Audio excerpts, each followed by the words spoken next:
Hello, everyone. Welcome back to our Thursday training. I'm Carrie Borcherding. And I'm Steven Ringelstein. And today we are going to be chatting about intention setting. So, intentions are basically impulses of consciousness that you're putting out, like planting seeds. So, most of us, I think, are setting intentions all day, every day, without even realizing it. So, today we're going to talk a little bit about what intentions are, but from a different perspective than you most likely have heard before. I think that if you have been watching us for a little while, you've heard us talk about the 4 zones. And so today we're going to be talking about how to set intentions from the different zones, or what zone you're in when you are setting intention, and is that helping you or possibly giving you things that you don't necessarily want to manifest. So Steven's going to start talking about how to set intentions from zone 1, zone 2, zone 3, and zone 4, and then I will follow up with some things after that. So if you remember the 4 zones, the first zone is when you are experiencing life happening to you and you're very reactive. And the intentions that I hear a lot from people in zone 1 are a lot about what they don't want. They say, I do not want this, or I do not want this job to be too difficult, and I do not want to meet that friend that is not treating me nice, or I do not want to experience more pain in my life. So a lot of their intentions is what they don't want. And here's the thing about intentions. The universe does not hear they don't. The universe hears, it's an intention. I don't want more pain. Pain. Okay, here is more pain. It doesn't have a filter of good or bad. It just hears what you're saying, and it wants to support you in whatever way that it can. And that may not be exactly what you're meaning to ask for. And another example that I hear a lot is people say, oh, this project is going to be really hard. Or, I don't know that I can do this. Well, all of those are intentions. So when you say, well, that's going to be really hard, well, guess what? It's going to be really hard. So a lot of the negative talk that we have, I'm not good enough, or it's going to be hard, or I don't know how to do this, all of those are intentions. And all of those will manifest as you are requesting them. So what we notice in people from zone 1, they are not aware of how many intentions they're setting all the time. I was talking to a friend the other day, and almost every minute it was some commentary about how difficult it's going to be, and how they don't know how to do this, and how they might fail. And all of those are intentions. And if you're all day long setting intentions of zone 1, guess what? You're going to be in zone 1 all day. Yeah, I like to think about them as planting seeds. So every time you are planting that seed, that is what's going to be manifesting and growing, even if it's not something exactly that you want. And one way you can just test what are the intentions that you're doing is just listen for a moment, for 5 minutes. What are the thoughts that are constantly going through your mind over and over and over and over and over again? Because those are all intentions. So even just sit for a minute and take a second. What am I thinking about right now? And are they positive things or are they negative things? Mm-hmm. And you might ask, are thoughts our intentions? Do you have to say to be an intention, or a thought might be enough?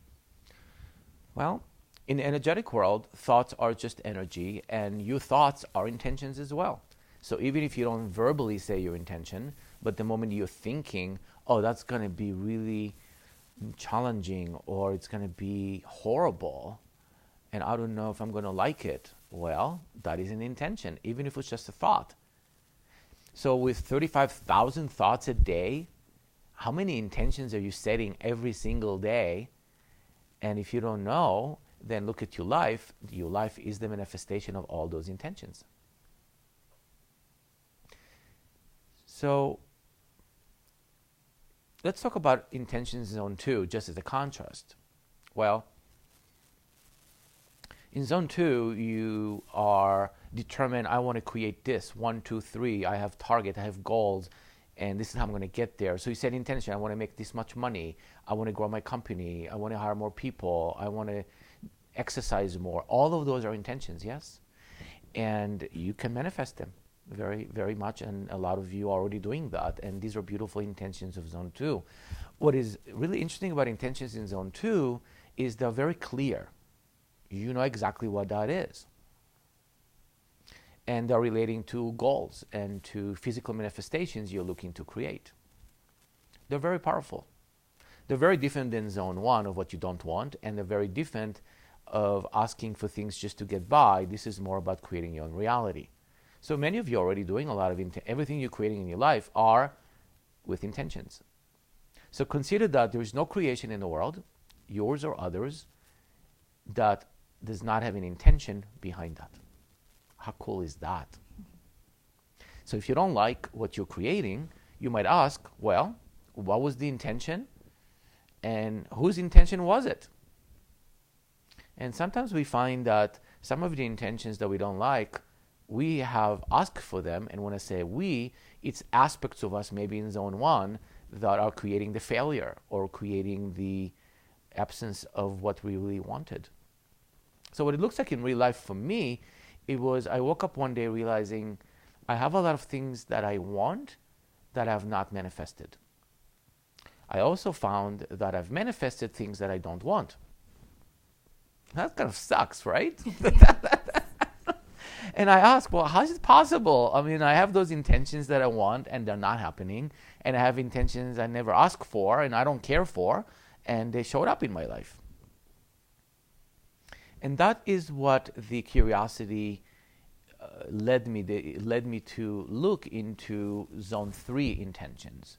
So zone 3 intentions are not so much about what you want or don't want, like in zone 1. They're more about what wants to be created through you in alignment at the soul level. And that's very different. And it's very hard to ask for something specific because you don't even know what that is. Well, you can ask, I want to create something that is in the highest alignment with my soul. Well, that would be an intention. But you really don't know where we're going in zone 3 because it's going to the unknown. So what would you ask for? And take a moment to think about that. What would you ask for? What kind of an intention would be a zone 3 intention?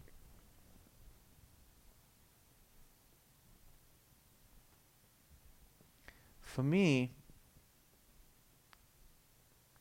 the intentions in zone 3 are mostly having to do with who I'm becoming as the creator. Because if I am in alignment with my highest self as a creator, then I'm not so worried about what I'm going to create. It's actually secondary to who I am as the creator. So the kind of intentions in zone 3 are not very specific. They're not like goals, like I'm going to make $1 million. I want 20 people on my retreat. Those are really specific zone 2 intentions. Mm-hmm. And they're powerful, but also they're very limited because you're telling the universe, I only want 20 people. Well, what if the universe wants to produce 30 or 50 or 10 that are the right 10 people in the room and everybody else is not? So you have to be open in intentions in zone 3 to ask for things you don't know and to feel into them rather than try to figure them out. And this is not really what we're taught. At least that's not what I have been taught a lot when it comes to manifesting or intention setting. Oftentimes it's getting out your journal and writing what your life looks like in 5 years from now. And visualizing and imagining what that would feel like and what that would look like. And not that there's anything wrong with that, but just as Stephen was saying with putting 20 people in the room, it can be very limiting as well because it's just your own ability to imagine what it would be. And oftentimes the best things that happen to us are things that we can't even possibly imagine. And so when we are told to have this map of manifesting and to really put it out to the universe, very specifically what we want, that can be great, and it is also limiting at the same time. So for example, we went to a network event and my intention for that was to have fun and have meaningful connections. That's it. I didn't have an intention. I want to meet 3 clients and have that much money and close blah, blah, blah, blah, blah, which will be more of a zone 2. So we went out and we had fun and we had meaningful connections. And it was exactly the intention that I set up for. Yeah, and actually the way that Stephen and I both met originally was because of the intentions that we set before we even walked into the event. I didn't know him, he didn't know me. My intention at that event that I went to was to really source collaboration. I wanted to meet amazing people that were doing amazing things that had a similar mission to me that I really would love to work with. And what was yours? My intention, well, it was fun. I mean, you get the idea that it's always fun because my life is about fun. So for me, it was fun, and I had a back-end intention to meet a possible business partner. Yeah, so that was both of our intentions when we went in there. I didn't know Stephen. He didn't know me. I didn't know his intention. He didn't know mine. And that is the event where we met at, and here we are working together in collaboration. Yeah. So if I would have been very specific about what that person should look like or be like, it may have turned out very differently. And if you think in relationships, it's the same thing, right? How many of you have had a whole list of what you want in your partner that you're looking for, and then you go by the checklist, check, check, check, check. And then some of you already know that you met the most amazing people without a checklist, and they don't fit the checklist. Actually, they're by far more than the checklist, yes? Yes, this has happened to me. Yeah. So I want to talk about Zone 4 intentions for a moment. Zone 4 is about the collective. And these are intentions that are coming from the collective, but also about the collective. So what would be an intention for the collective that is not about you? Could be about humanity, could be about any group, your community, could be about a region in the world, could be about the elephants. I first heard an intention from the elephants when I was in Africa that they want us to leave them alone. They know they're becoming extinct and they just don't want to be associated with us. They just want the space to be, and they're fine. And it was very powerful to hear a collective intention from the elephants or the trees. But living closer to us, it would be your own community. What's your intention for the people in your life? Maybe your own family. That's also a community. What is the collective intention for your family? And have your family participate in co-creating that intention? So Zone 4 intentions are very powerful because they involve other people, and collective intentions manifest more powerfully because of the power of the collective rather than just you. We thrive on playing in Zone 3 and 4 and sourcing the collective. That's what we do in our CreateX events, to have intentions and questions from the collective, and we're always blown away and surprised by what manifests from the unknown rather than what we want it to be or what we imagine it to be. Definitely. Yeah. So today, spend some time noticing your thoughts. Because as we said at the beginning, every one of your thoughts is planting a seed into the universe. It is sending an intention out to the universe. And so just start to just even be aware of what you are thinking about and what you may intentionally or unintentionally be putting out into the universe.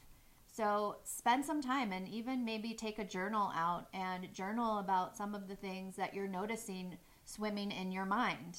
And it's really amazing when you see it on paper, the things that you're saying to yourself about yourself, possibly on a regular basis. And as you become more aware of that, that's when you have the ability to start shifting your thought patterns and start shifting those intentions to things that you do desire to have rather than things that you don't desire to have. And the other game you can play is look at things in your life, the things you like and don't like, and know that everything in your life came from an intention from you. How about that? And then find the part of you that actually had that intention manifest exactly the way it is. Because there are no mistakes from the intention to manifestation. It's exactly as intended. The other thing that I find interesting with intentions is, on one hand, you'd say, I want to be really successful and create X, Y, whatever. And then another part of you says, yeah, but I'm going to fail. I failed before. I'm not going to make it happen. That is called a conflicting intention. So now you go to the world and you have one intention to go right and an intention to go left. And then who's going to win? Well, it depends who you repeat more. If you repeat that I'm going to fail a lot more during the day, then probably you're going to fail. And if you focus more on the success, then you're probably going to succeed. So it's going to be a battle between the aspects of you that are having conflicting intentions, and maybe nothing happens because it's right in the middle. It's like the yes and the no are right there, and you stay indecisive, not successful. Yeah, they cancel each other out. Yeah, it's kind of fun how they do that. Yes. Or not. Or not, depending on what the issue is, yes. Hey, Jackie. Hey, Richard. Thanks for joining. So play around with that today and just notice what happens, but continue that practice of the best practice that you can have in your life is just your awareness practice. What am I saying to myself? What am I noticing? Because that is the only way that you have the ability to start changing and shifting to things that you do want instead of things that you don't want. And there's one more example I want to share, that people tell us things all the time, and there are intentions as well. The other day I went hiking, and a construction worker on the road looked at me and says, "It's a beautiful day, enjoy your hike." And as I walked around, I said, "Thank you." And as I walked around, I said, that was an intention for me. And I sat with it for a moment, and I'm like, what would I do different with this intention? And usually I just run up and run down, get as fast as I can. And that day I said, I really want to enjoy that intention of enjoying that hike. So I slowed down, I took more time, I had a lot more joy. And when I came down, the construction worker was still there, and he asked me, "So how was it?" And I said, "It was amazing. Thank you for your intention. It actually really impacted me." So how many things are people telling you all the time, and you're just like, yeah, whatever. Yeah, thanks. Bye-bye. Like we disregard that, but they're impacting us. Both good and bad. Yes. Right? Like oftentimes the people in your life are not supporting you or telling you might fail or don't quit your job. That would be so stupid, whatever it is. That's an intention. So all of those, whatever side of the coin it's on, those are all intentions. So to become aware of what you are actually swallowing whole and taking in and creating your own belief about that, or if you can really stay true to yourself and know what your highest purpose, what your high soul is saying to you, which is never that you're going to fail. Yeah. So enjoy playing with that Yes. for the week. And even as you play with it for a week, come back to this and drop it in the comments, because I think like hearing other people's experiences is always so helpful. It makes us not feel alone. It makes me not feel alone. Like I'm crazy. And so it's nice to hear that other people are experiencing the same thing as me, or struggling maybe with the same thing as me. And we can start supporting one another on here as a community to help elevate each one of us. So definitely come back and drop in your experiences as the week goes on as well. Have fun playing. We will see you next Thursday. Take care. Yep, take care. No, next Thursday is Thanksgiving. Oh, next Thursday is Thanksgiving. That's a Right, different I totally intention. Forgot. A different intention. I forgot. So no, we will not be here on Thursday. So happy Thanksgiving for next week, and enjoy whatever you are doing on that day. Take care.